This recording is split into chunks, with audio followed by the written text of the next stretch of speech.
Vamos a abrir nuestras Biblias. Hace 2 semanas comenzamos la serie en Segunda de Tesalonicenses y ahí vamos a leer.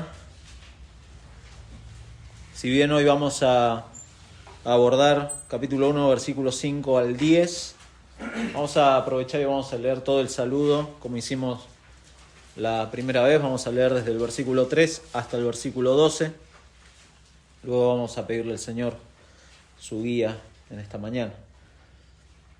Versículo 3 dice: debemos siempre dar gracias a Dios por vosotros, hermanos, como es digno, por cuanto vuestra fe va creciendo y el amor de todos y cada uno de vosotros abunda para con los demás. Tanto que nosotros mismos nos gloriamos de vosotros en las iglesias de Dios, por vuestra paciencia y fe en todas vuestras persecuciones y tribulaciones que soportáis. Esto es demostración del justo juicio de Dios, para que seáis tenidos por dignos del reino de Dios, por el cual asimismo padecéis.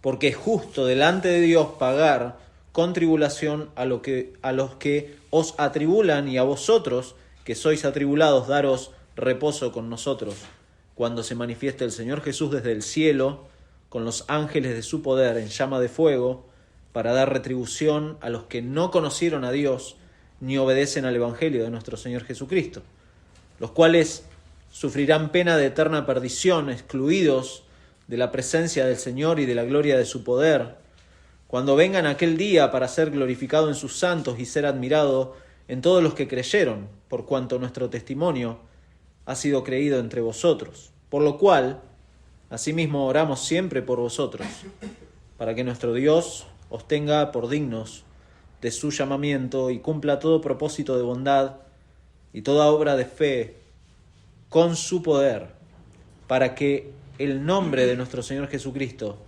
sea glorificado en vosotros y vosotros en Él, por la gracia de nuestro Dios y del Señor Jesucristo. Vamos a orar. Señor, damos gracias una vez más por tu palabra. Hemos alabado tu nombre y entendemos que todo lo que hacemos en esta reunión tiene el fin último de darte gloria a ti en todo. Señor, rogamos que así sea también en este tiempo con tu palabra, que tu nombre sea glorificado, exaltado, expuesto tu nombre a los creyentes, para que sepamos en dónde está puesta nuestra esperanza, en ti, Señor. Pero también rogamos, Señor, como oraba Darío recién, por aquellos corazones que aún no te conocen, para que lleguen al conocimiento de tu Hijo y que por medio de él reciban perdón de pecados y herencia entre los santificados. Señor, rogamos estas cosas en el nombre de Jesús. Amén. Amén. Dijimos que hace 2 semanas tuvimos una pausa con un paréntesis con Edu el domingo pasado, y hace 2 semanas iniciamos esta serie en Segunda de Tesalonicenses, una carta que está estrechamente relacionada con la primera y de hecho tiene pocos meses de diferencia en la cronología de estas cartas. Y dijimos cuando comenzamos que Pablo da gracias por los hermanos, como hizo en la primera carta, da gracias por estos hermanos y los anima frente a las persecuciones y los sufrimientos que hemos leído ahí en versículo 4. Y da gracias que está creciendo esta paciencia y esta fe en todas sus persecuciones y tribulaciones. Recordemos que estos hermanos son parte de una iglesia local en medio de una de las ciudades más importantes de Macedonia, dentro del Imperio Romano, y ahora son llamados a hacer luz en medio de tanta oscuridad.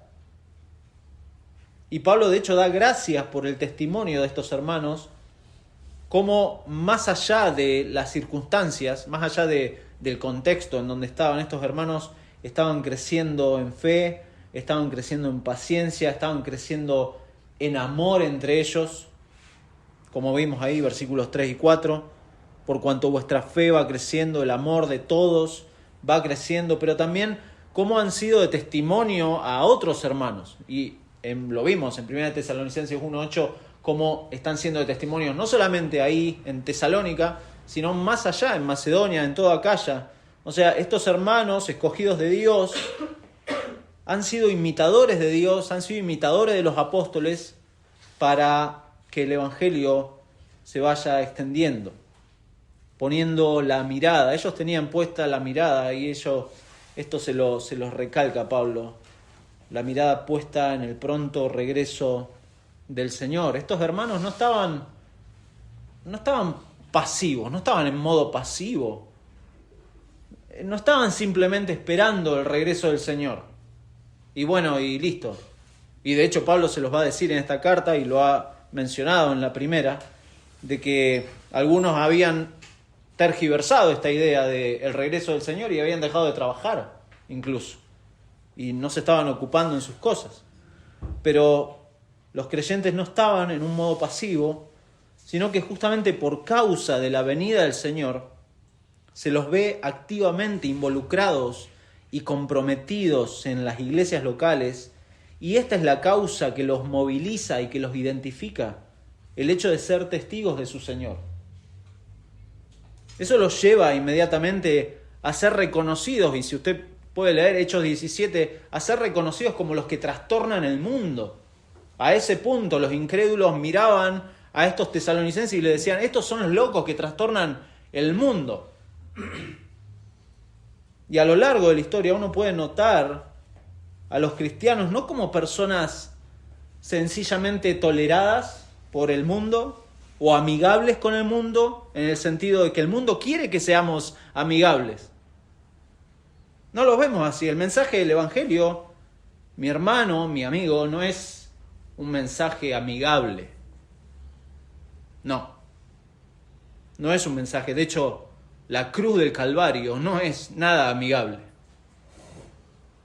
El mensaje del Evangelio es el claro reflejo de que las cosas no están bien. Las cosas no están bien. No están bien en el mundo. Bueno, eso es evidente a partir del Edén. Las cosas no están bien en el mundo. Pero peor aún, las cosas están mal y van de mal en peor en la condición del hombre.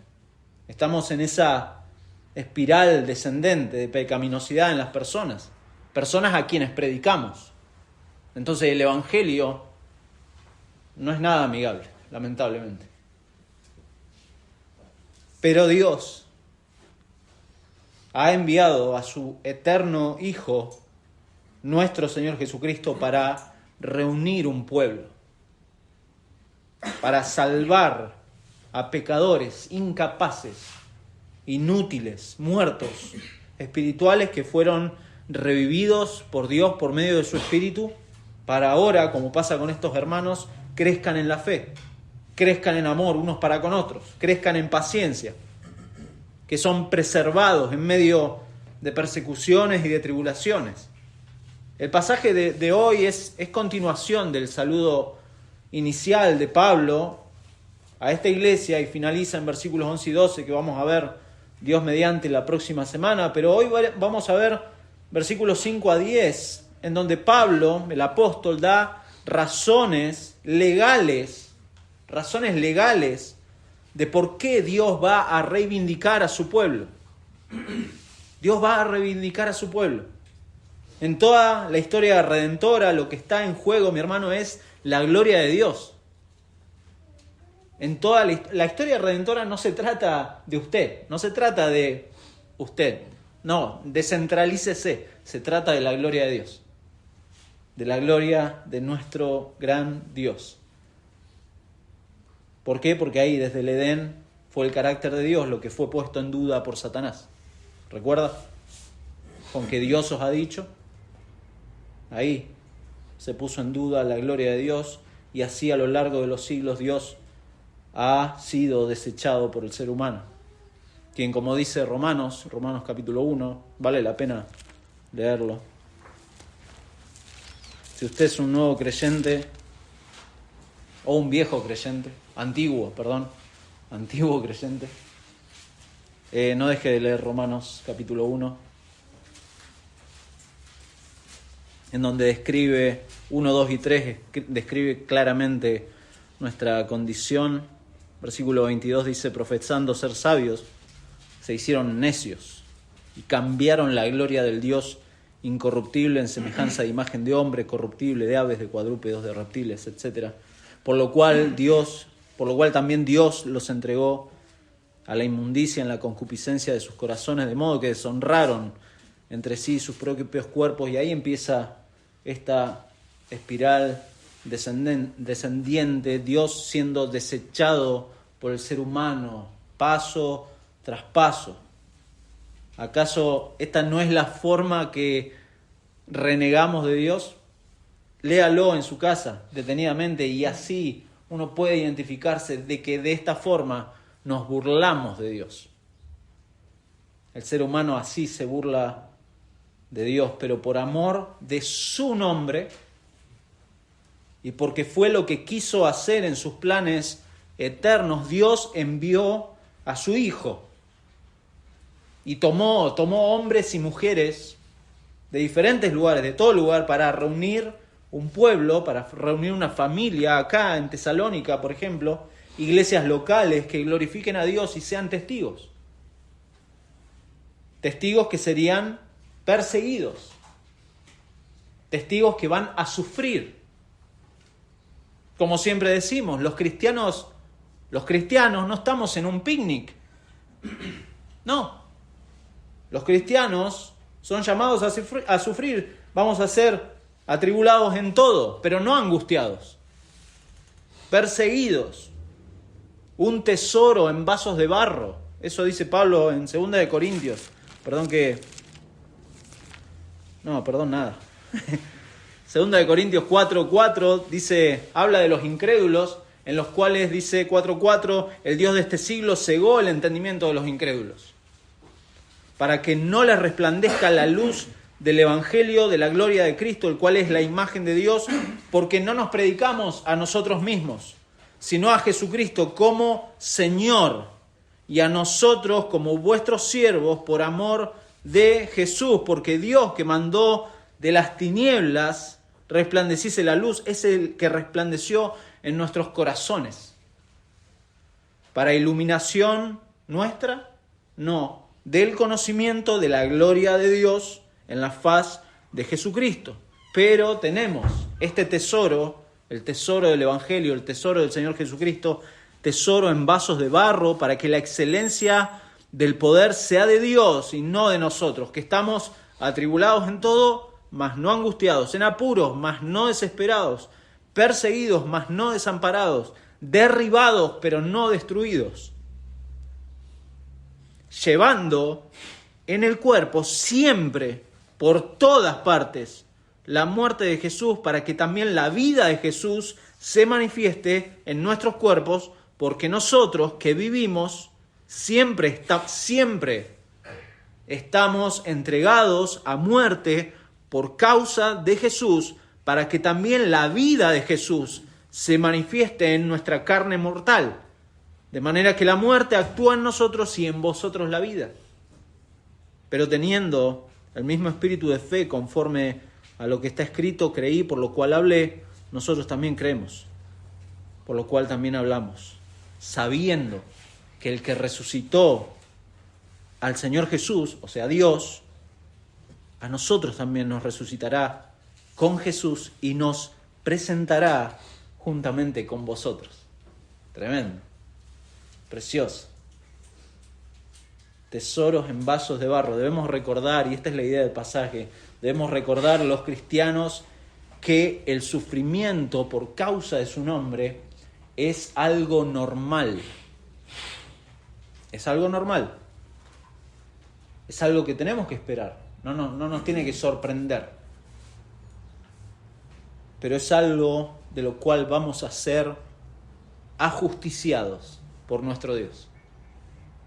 Eso debería animarnos a seguir creciendo, a no avergonzarnos del Evangelio, a seguir creciendo en amor, en fe, en paciencia, a esperar activamente al Señor. No en una cama paraguaya, no, sino activamente. Por eso, en primer lugar, versículo 5, Dios va a reivindicar a su pueblo con un justo juicio. Fíjese, de esa forma y bajo esta línea de pensamiento que Pablo está siguiendo, va a decir en versículo 5, la primera parte, esto es demostración. O sea, las persecuciones y las tribulaciones que los hermanos estaban pasando, esto es demostración del justo juicio de Dios. ¿Qué cosa es justo juicio de Dios? Bueno, que seamos probados en nuestra fe. Es algo necesario. Es algo necesario que el cristiano sea probado en su fe. Bueno, pero esto no es un mensaje positivo. Yo prefiero un mensaje más alentador y más que anime mi... No. Esto es lo que dice la palabra de Dios. Que el cristiano va a ser probado. Es algo que tiene que pasar. Todo verdadero creyente identificado con el Señor y en proceso de santificación va a ser probado. Es así. ¿Por qué? Porque esto es justo delante de Dios, porque el comportamiento de los tesalonicenses demuestra que Dios juzga con justicia. Dios es justo. Pero hay una tensión que siempre está presente, una tensión que pone incluso en crisis a muchos hermanos, porque miramos un mundo en donde la ley del más fuerte parece como un imperativo. Mientras los cristianos sufren, los incrédulos la pasan bien, parecería vivir sin problemas. Y eso, lamentablemente, lleva a muchos a seguir la corriente de este mundo. O por lo menos a darle una probadita al mundo. Porque no quiero sufrir tanto. No quiero sufrir como cristiano. Incluso a muchos les parece injusto pasar por pruebas. Y fíjese dónde va nuestra línea de pensamiento. Vamos al punto de decir, Dios es injusto. Pero acá Pablo dice, no, esto es demostración del justo juicio de Dios. Que el creyente sufra, que el creyente pase por tribulaciones es algo normal. No es algo que debe sorprendernos en un mundo que, como dijimos, va en contra de Dios y va en contra de la gloria de Dios. Por eso, como dijimos al principio, es correcto y es muy importante tener una buena escatología. No el sistema, no estoy hablando, porque acá podemos entrar a los sistemas escatológicos, no, de las cosas futuras, no estoy hablando de eso, sino tener una correcta mirada acerca del futuro. ¿Cuál es esa correcta mirada? Que el Señor vuelve. Y recordarse, el Señor vuelve. ¿Por qué? Porque de esa manera uno ordena su forma de pensar, ordena su corazón. El Señor vuelve, el mundo disfruta de su injusticia, el creyente sufre, pero esas dos cosas se alinean en la verdad de que el Señor vuelve y va a establecer su reino. ¿Por qué? Porque este mundo que disfruta de su injusticia va a dejar de disfrutarla y el sufrimiento del creyente va a ser ajusticiado. ¿Se da cuenta? La venida del Señor es algo muy importante que usted lo tenga presente, mi hermano. Este verbo, hay un verbo acá en una, como se dice, una pasiva divina, ahí en versículo 5 en la segunda parte, para que seáis tenidos por dignos del reino de Dios. Eso es una sola palabra, seáis tenidos por dignos. La NBI dice, todo esto prueba que el juicio de Dios es justo y por tanto Él los considera dignos de su reino, por el cual están sufriendo. ¿Por qué llega Pablo a esta conclusión acá? ¿Por el testimonio, por el sufrimiento de los hermanos? Bueno, esto es justo por cómo están sufriendo, hermanos. Y no, fíjese, porque Dios es justo y su juicio es justo. Esta es la certeza que Pablo tiene y esta verdad nos ayuda entonces a trazar una línea recta desde los sufrimientos y las persecuciones por su causa hasta su gloriosa venida. Para entonces sí obedecer al encargo que Pablo, por ejemplo, les hace a los tesalonicenses en la primera carta, capítulo 2, versículo 11, les dice así como también sabéis de qué modo, como el Padre a sus hijos exhortábamos y consolábamos a cada uno de vosotros y os encargábamos, escuche, que anduvieseis como es digno de Dios, que os llamó a su reino y gloria. Aquí entonces Pablo está respondiendo a cuál es la naturaleza y a cuál es el propósito del sufrimiento del creyente. Acá de los tesalonicenses en particular, pero esto está extendido en todos los creyentes a lo largo de los siglos. Esto no es algo en lo que solamente Pablo fue inspirado por Dios al escribirlo, no es solamente Pablo. Pedro, por ejemplo, les escribe también a los hermanos esta misma idea. Es llamativo que no es algo exclusivo de Pablo, como algunos han planteado. En Primera de Pedro, capítulo 1, versículo 6, dice, en lo cual vosotros os alegráis. ¿En qué cosa se alegra el creyente? En el Evangelio, en la persona del Señor Jesucristo, que es lo que describe Pedro, en versículos 3 al 5, en lo cual vosotros os alegráis, aunque ahora, por un poco de tiempo, si es necesario, tengáis que ser afligidos en diversas pruebas, para que sometida a prueba vuestra fe, ahí está, la prueba de fe, mucho más preciosa que el oro, el cual, aunque perecedero se prueba con fuego, sea hallada en alabanza, gloria y honra, cuando sea manifestado Jesucristo, a quien amáis sin haberle visto, en quien creyendo, aunque ahora no lo veáis, os alegráis con gozo inefable y glorioso, obteniendo el fin de vuestra fe, que es la salvación de vuestras almas. El lenguaje del discipulado a lo largo del Nuevo Testamento siempre está relacionado con el sufrimiento. Siempre. ¿Por qué? Porque somos, piénselo por un minuto, somos siervos de un Mesías que fue a la cruz, que vino a servir y a dar su vida por pecadores. Y siempre lo decimos, no podemos esperar que sus discípulos la pasen bien en este mundo. No espere eso. Que no lo sorprenda el sufrimiento en su vida por causa de Cristo y en Cristo. Por causa de Cristo y en Cristo. Pablo no está diciendo acá que quienes son perseguidos son el pueblo de Dios. No está diciendo eso. Es válido aclararlo. ¿Por qué? Porque hay muchas falsas religiones que han sido perseguidas también. Y eso no significa que sean pueblo de Dios, sino que está hablando de sufrir por Cristo y en Cristo, lo que hace la diferencia. ¿Usted qué espera? ¿Espera no sufrir y pasarla bien en este mundo? Bueno, está esperando algo que para el creyente es una ilusión. O sea, no es una ilusión, es algo que va a vivir en la gloria el creyente, pero no en este mundo. ¿Espera los bienes y los deleites en esta vida o espera la justicia de Dios en Cristo? ¿Su vida se conforma al sistema, a los pensamientos, a los valores de este mundo o al reino de Dios? Eso es lo que está planteando Pablo acá. Y otra cosa importante para aclarar, que Pablo no está diciendo que la tribulación es salvífica, o sea, no es un medio para salvarse. La tribulación no es el camino para la salvación futura. No está diciendo eso Pablo tampoco. El sufrimiento es, como dice un comentarista, y me encantó esta frase, es el compañero de vida de camino al reino, pero no su ticket de entrada. O sea, el sufrimiento es algo que nos va a acompañar y es parte, se nos ha concedido, no solamente creer en Él, sino que también padezcamos por Él.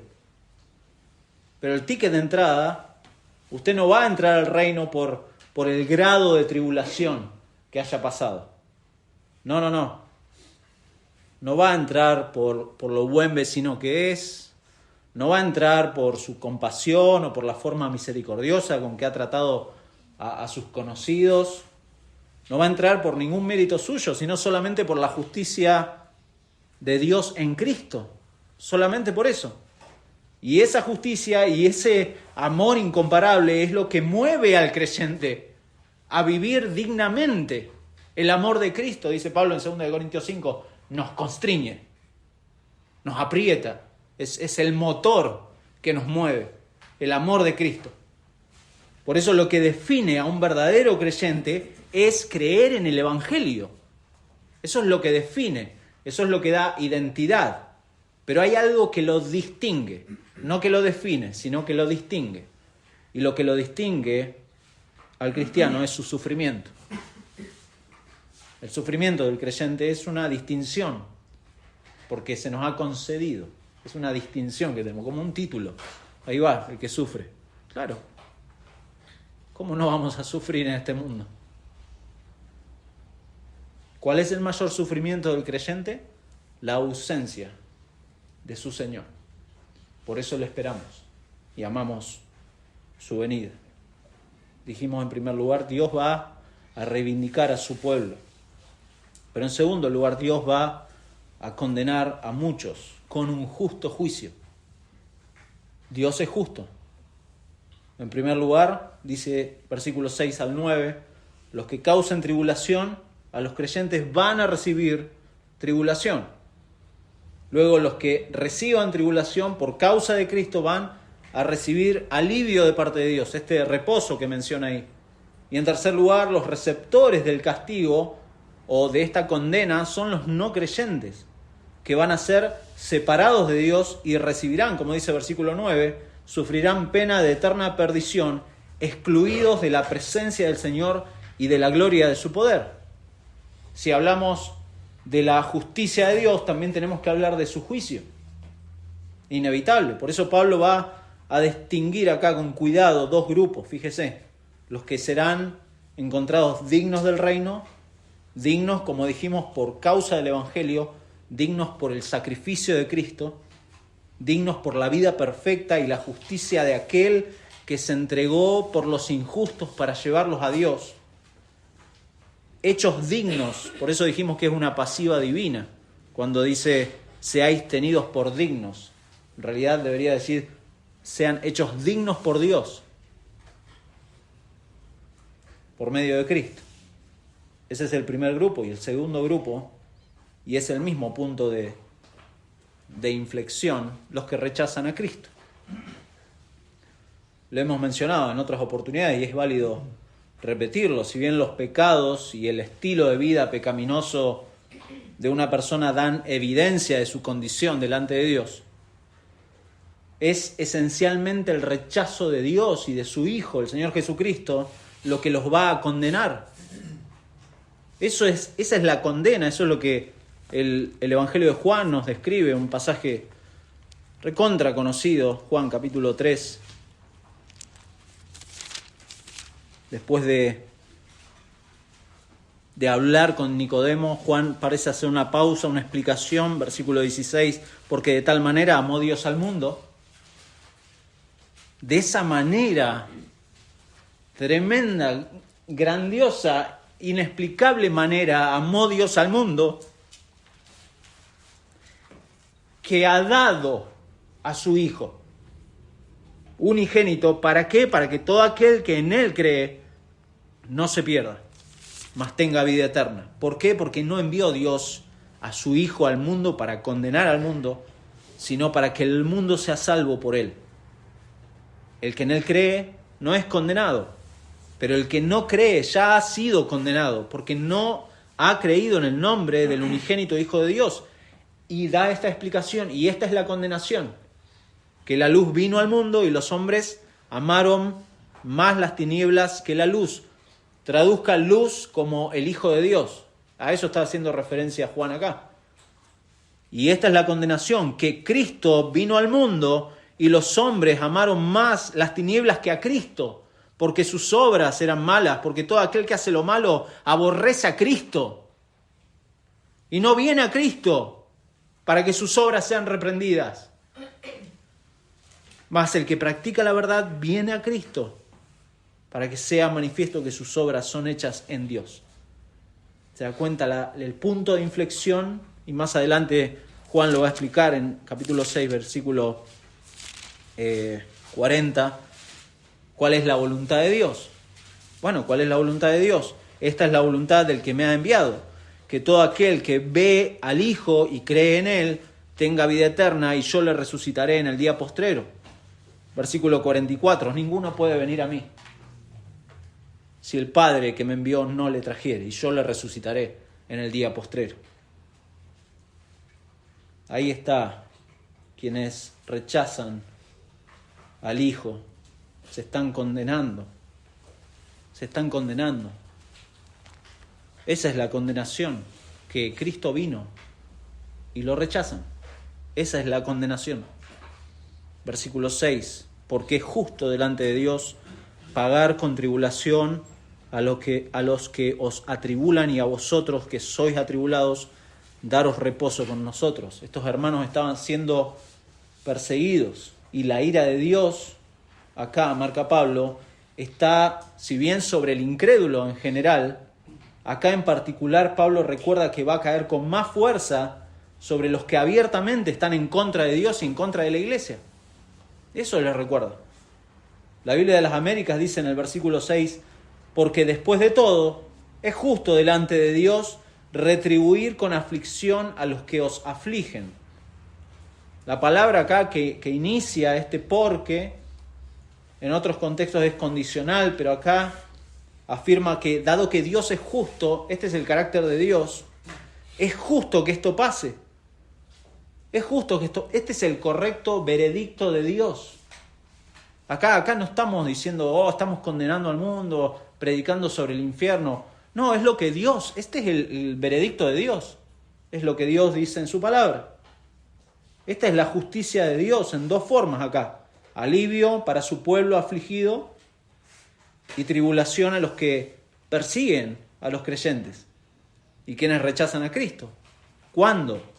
¿Cuándo y cómo será esto? Y dice versículo 7, la segunda parte, cuando se manifieste el Señor Jesús desde el cielo con los ángeles de su poder en llama de fuego para dar retribución a los que no conocieron a Dios ni obedecen al Evangelio de nuestro Señor Jesucristo, los cuales sufrirán pena de eterna perdición, excluidos de la presencia del Señor y de la gloria de su poder, cuando se manifieste, cuando se revele, cuando se apocalipse, es la palabra. Claramente, cuando venga el Señor a hacer justicia. A hacer justicia. En aquel día Dios va a ejecutar el verdadero juicio. Y Pablo, para intensificar este momento, describe esto con 3 frases. Desde el cielo, con los ángeles, en llama de fuego. Primero está esta ubicación espacial desde el cielo. Primera de Tesalonicenses 4:16 ya lo ha dicho ahí en la otra página, dice, porque el Señor mismo con voz de mando, con voz de arcángel y con trompeta de Dios descenderá del cielo y los muertos en Cristo resucitarán primero. Segundo, cuando menciona a los ángeles, la mayoría de los comentaristas encuentran cercana la traducción ángeles que son ministros de su poder. Seres que Dios les ha delegado poder y que reciben órdenes del Todopoderoso para ejecutar sus juicios. Y en tercero, la venida del Señor vendrá acompañada, dice, con llama de fuego, una imagen que evoca el juicio de Dios. Siempre cuando se menciona el fuego en la Biblia, habla del juicio de Dios. De hecho, y déjenme leerles rápidamente Isaías, el último capítulo de Isaías, capítulo 66, tremendo capítulo, no lo vamos a leer todo, pero dice versículo 1, Jehová dijo así, el cielo es mi trono y la tierra estrado de mis pies. ¿Dónde está la casa que me habréis de edificar y dónde el lugar de mi reposo? Mi mano hizo todas estas cosas y así todas estas cosas fueron, dice Jehová, pero miraré a aquel que es pobre y humilde de espíritu y que tiembla a mi palabra. El que sacrifica buey es como si matase un hombre, el que sacrifica oveja como si degollase un perro, el que hace ofrenda como si ofreciese sangre de cerdo, el que quema incienso como si bendijese a un ídolo. Y porque escogieron sus propios caminos y su alma amó sus abominaciones, también yo escogeré para ellos escarnio, y traeré sobre ellos lo que temieron, porque llamé y nadie respondió, hablé y no oyeron, sino que hicieron lo malo delante de mis ojos y escogieron lo que me desagrada. 66:5. Oíd palabra de Jehová, vosotros los que tembláis a su palabra, vuestros hermanos que os aborrecen y os echan fuera por causa de mi nombre, dijeron, Jehová sea glorificado. Pensaban que estaban sirviendo a Dios, pero Él, Dios, se mostrará para alegría vuestra, y ellos serán confundidos. Versículo 12 más adelante va a decir, porque así dice Jehová, he aquí que yo extiendo sobre ella paz como un río. Está hablando de Israel y de Jerusalén. Extenderé sobre ella paz como un río, y la gloria de las naciones como torrente que se desborda, y mamaréis, y en los brazos seréis traídos, y sobre las rodillas seréis mimados, como aquel a quien consuela su madre. Así os consolaré yo a vosotros, y en Jerusalén tomaréis consuelo, y veréis, y se alegrará vuestro corazón, y vuestros huesos reverdecerán como la hierba, y la mano de Jehová para con sus siervos será conocida, y se enojará contra sus enemigos, porque he aquí que Jehová vendrá con fuego, y sus carros como torbellino, para descargar su ira con furor, y su reprensión con llama de fuego. Porque Jehová juzgará con fuego. O sea, es enfático, ¿no? Y con su espada a todo hombre, y los muertos de Jehová serán multiplicados. Versículo 22, porque como los cielos nuevos y la nueva tierra que yo hago permanecerán delante de mí, dice Jehová, así permanecerá vuestra descendencia y vuestro nombre, y de mes en mes y de día de reposo en día de reposo vendrán todos a adorar delante de mí, dijo Jehová, y saldrán y verán los cadáveres de los hombres que se rebelaron contra mí, porque su gusano nunca morirá, ni su fuego se apagará, y serán abominables a todo hombre.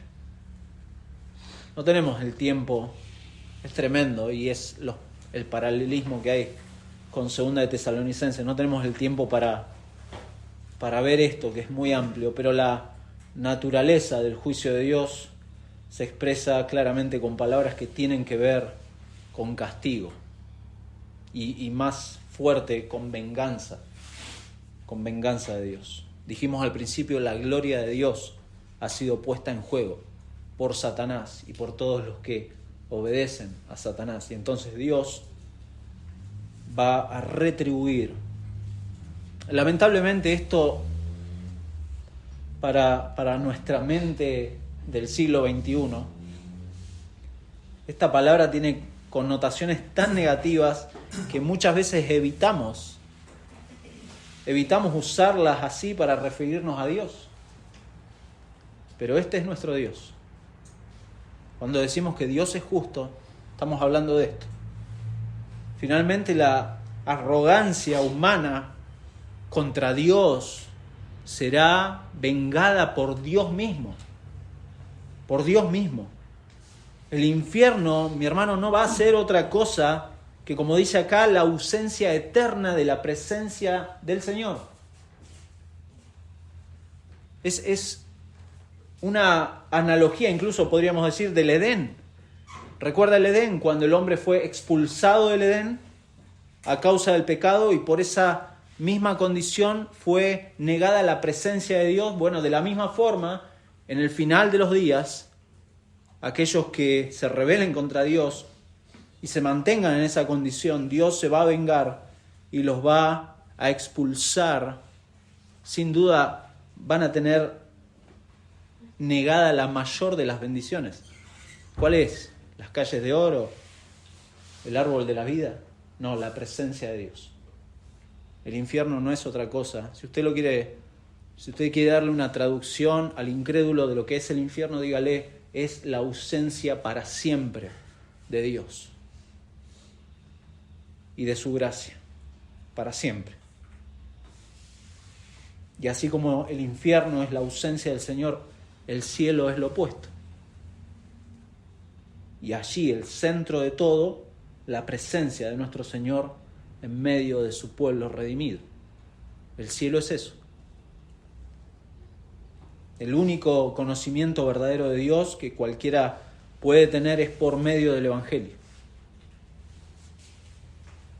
Un Evangelio obviamente que tiene la persona y la obra de Cristo como el centro. Por lo tanto, los que no conocen a Dios, y acá dice por no obedecer el Evangelio, un Evangelio que llama a todo pecador al arrepentimiento, está destinado a este castigo, a esta exclusión eterna. Esta es la desolación suprema. Uno no lo puede imaginar. Nadie va a poder llegar a este momento, a este final, y clamar perdón. No va a poder hacerlo. Nadie va a poder pedir, por favor, misericordia. Señor, no quiero. ¿Por qué? Porque el Señor, y lo dice la palabra, el Señor va a venir sin relación con el pecado para redimir a su pueblo. Va a venir en llama de fuego. Y finalmente, versículo 10, Dios va a ser glorificado en todo. Cuando venga en aquel día, para ser glorificado en sus santos y ser admirado en todos los que creyeron, por cuanto nuestro testimonio ha sido creído entre vosotros. Vimos entonces cómo Dios va a reivindicar a su pueblo con un justo juicio, y con ese mismo justo juicio va a condenar a muchos, porque Dios es justo. Y ahora vemos, versículo 10, cómo Dios finalmente va a ser glorificado en todo. Dijimos al principio, debemos recordar, mi hermano, que los cristianos vamos a sufrir, es normal que suframos por causa de su nombre, pero vamos a ser ajusticiados, finalmente. Y esto debería animarnos a seguir creciendo, a no avergonzarnos del Evangelio, a esperar activamente al Señor, no en modo pasivo, sino en un modo totalmente activo, porque se trata de la gloria de Dios y no de nuestra felicidad. No, el Evangelio no se trata, es algo que ya hemos mencionado cuando estudiamos Primera de Pedro. La vida del creyente no se trata de su felicidad o de su comodidad, no, sino de la gloria del Señor y cómo Cristo es formado en toda circunstancia en el cristiano. Y en estos versículos Pablo les recuerda a estos hermanos cuál es el fin de todo. Solamente la gloria de Dios, soli Deo gloria. Este mismo acontecimiento futuro en donde quienes rechazan a Dios y a su Hijo van a sufrir la ausencia de la presencia de Dios. Acá el pueblo de Dios, en este caso en Tesalónica, junto con todos los hijos de Dios en todas partes y en toda la historia, imagínense, todos juntos glorificando al Señor. El Cordero que fue inmolado, el Cordero que sufrió en la cruz por causa del pecado, el Cordero, como describe de vuelta Isaías. Pablo usa mucho del lenguaje de Isaías 53, capítulo también muy conocido, versículo 10, dice: con todo eso Jehová quiso quebrantarlo, está hablando del Mesías, sujetándole a padecimiento. Cuando haya puesto su vida en expiación por el pecado, verá linaje,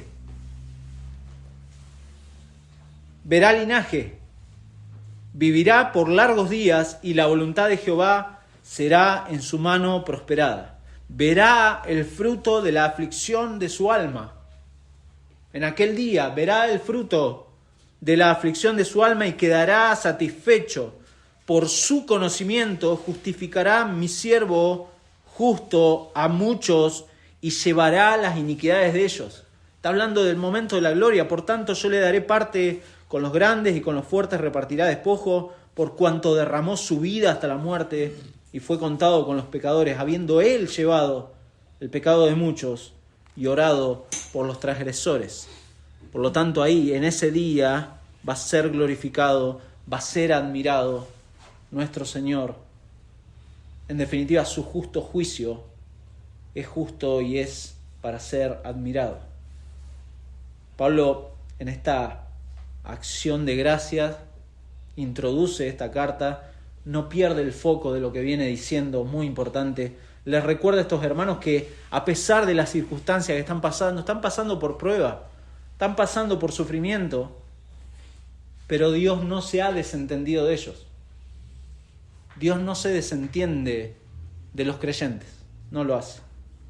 De hecho, en medio de todo eso, y esperando el regreso del Señor, estos hermanos, fíjese, están creciendo en su fe, están creciendo en su amor, están creciendo en paciencia, y estas son evidencias de que han creído genuinamente el testimonio de Pablo y de sus colaboradores. Por eso termina en este paréntesis, por cuanto nuestro testimonio ha sido creído entre vosotros. Y hay evidencias. Lo que estos hermanos y todos los cristianos a lo largo de la historia han precisado, más en medio de circunstancias difíciles, en pruebas de su fe, es la realidad de que el crucificado, nuestro Señor Jesucristo, en y por su nombre, por cuyo nombre los tesalonicenses están sufriendo, también es aquel que va a venir a buscarlos y va a dar retribución, y en su venida no solamente van a experimentar la gloria eterna, sino que sus perseguidores van a sufrir la ira de Dios. Y de esta manera Pablo recuerda la reivindicación y el consuelo del creyente. Este es el consuelo del creyente. De aquellos que saben que el mayor sufrimiento, lo dijimos al principio, el mayor sufrimiento que uno puede tener como creyente es la ausencia del Señor. Por eso es preocupante cuando un creyente o alguien que se dice creyente no sufre la ausencia del Señor y disfruta mucho de este mundo. Considérelo. Este mundo no es suyo. Este mundo está caído, está bajo el príncipe de la potestad del aire, está gobernado por los hijos de desobediencia y aquellos que aman las tinieblas y han rechazado a Cristo. ¿Usted va a disfrutar de ese mundo? ¿Usted como creyente puede disfrutar de ese mundo? No, es una incoherencia. Totalmente. Por eso amamos su venida. Y en ese esperar no solamente crecemos, nos fortalecemos, sino hacemos lo que tenemos que hacer, esperando activamente al Señor. Si usted, mi hermano, está sufriendo en el Señor y por su causa, estas son palabras de ánimo, son palabras de consuelo, porque todo esto va a dar un giro tremendo en la venida del Señor. Precioso. Mi hermano, si miembros de su familia lo rechazan o se burlan de su fe, recuérdese esto: el Señor viene. Recuerde y adviértales a esos que se burlan, a esos que lo rechazan, adviértales con esta realidad. No se avergüence ni se intimide. El Señor viene. El Señor viene, porque esta es la realidad que ha sostenido a la iglesia a lo largo de los siglos. Palabras que son de ánimo, pero que también nos exhortan a seguir creciendo en el Señor, esperándole así. Sepa que el veredicto de Dios es el veredicto final. Es muy importante. Esta es la verdadera justicia. Sepa que todo lo que pasa en la historia no va a escapar de lo que Dios tiene ordenado. Dios gobierna y Dios está en su trono. No importa si sube al gobierno Massa, Milei o Burrich. No, mi hermano, no importa si Donald Trump vuelve a Estados Unidos.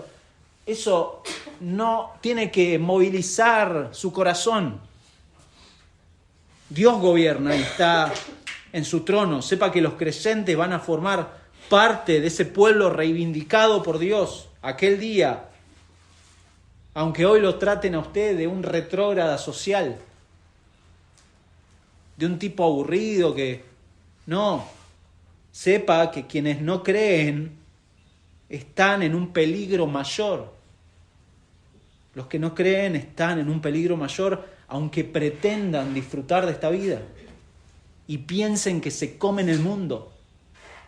Porque el incrédulo es así, piensa que se come el mundo y que lleva todo por delante, mientras el cristiano sufre. Bueno, eso se va a dar vuelta cuando venga el Señor. Sepa que este es el tiempo, mi hermano, donde podemos dar testimonio todavía del Evangelio. Aquel día va a ser tarde. Aquel día no vamos a poder ya decir nada porque va a estar visible a los ojos de todos y toda rodilla se va a doblar, aún la de los incrédulos. Por eso advierta a quienes le rodean de esta realidad cuando les hable de Cristo. Sea fiel al predicar el Evangelio.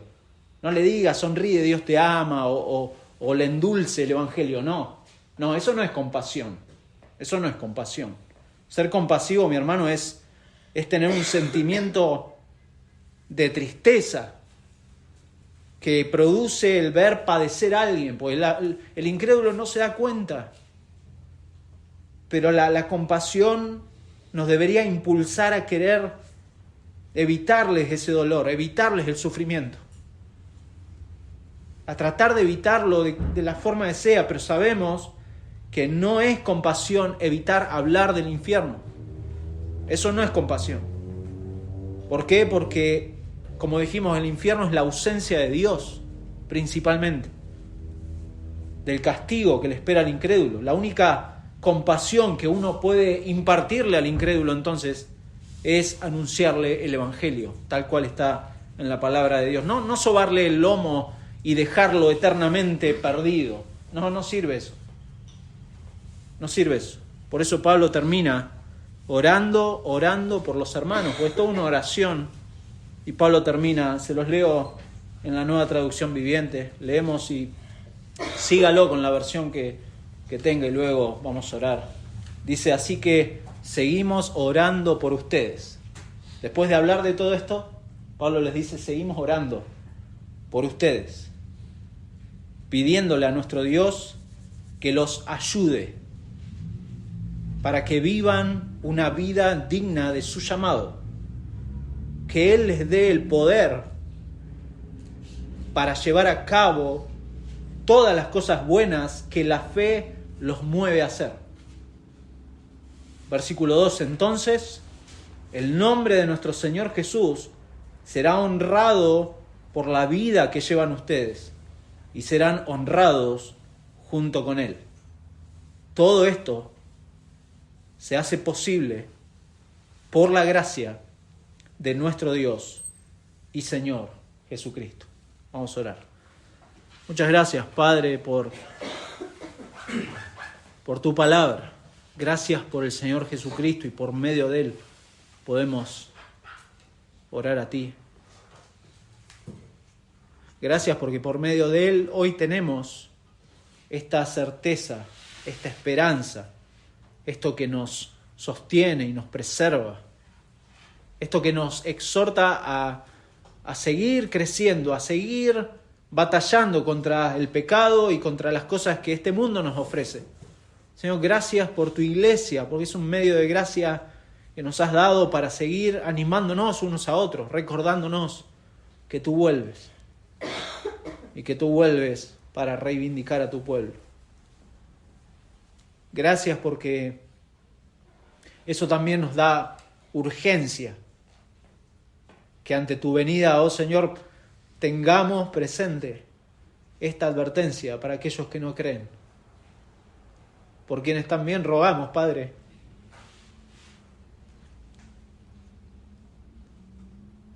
por sus corazones, que los ablandes, que ellos puedan ver en este tiempo de gracia tu gloria en el Evangelio. Como leíamos, entendemos que Satanás ha cegado el entendimiento, los mantiene en esa muerte espiritual y entendemos que solamente tu obrar sobrenatural y poderoso en sus corazones. Es lo que puede lograr cambiar sus vidas. Por eso rogamos, Señor, que hables a sus vidas, que los transformes, Señor, y que si es tu voluntad, tengamos el privilegio de ser anunciadores de este glorioso mensaje. Gracias porque nos has dejado en este tiempo para ese fin, anunciar a nuestro Señor Jesucristo, anunciar lo que Él ha hecho, anunciar su regreso también. Señor, gracias por tu palabra, que también sea de consuelo y de ánimo para mis hermanos que pueden pasar por pruebas, y seguramente todos vamos a pasar alguna prueba cuando estemos poniendo por delante tu causa. Señor, ruego por sus vidas, para que tú los guardes, los sostengas, Señor. Porque es normal, Padre, que por causa del Evangelio los cristianos sufran. Es normal en este mundo que está en contra de tus cosas. Por eso necesitamos el auxilio y el consuelo de tu Espíritu Santo permanentemente para ser sostenidos durante la semana, durante todos los días, esperando así tu regreso. Señor, gracias por tu palabra. Cuídanos en el resto de esta reunión, que podamos también en la cena del Señor tener presente estas cosas, tener presente que también estamos anunciando tu regreso, Señor, y que sea una nueva oportunidad para aquellos que no creen puedan ver a Jesucristo. Señor, gracias de nuevo por tu palabra, gracias por este tiempo, oramos en el nombre de Jesús. Amén. Amén.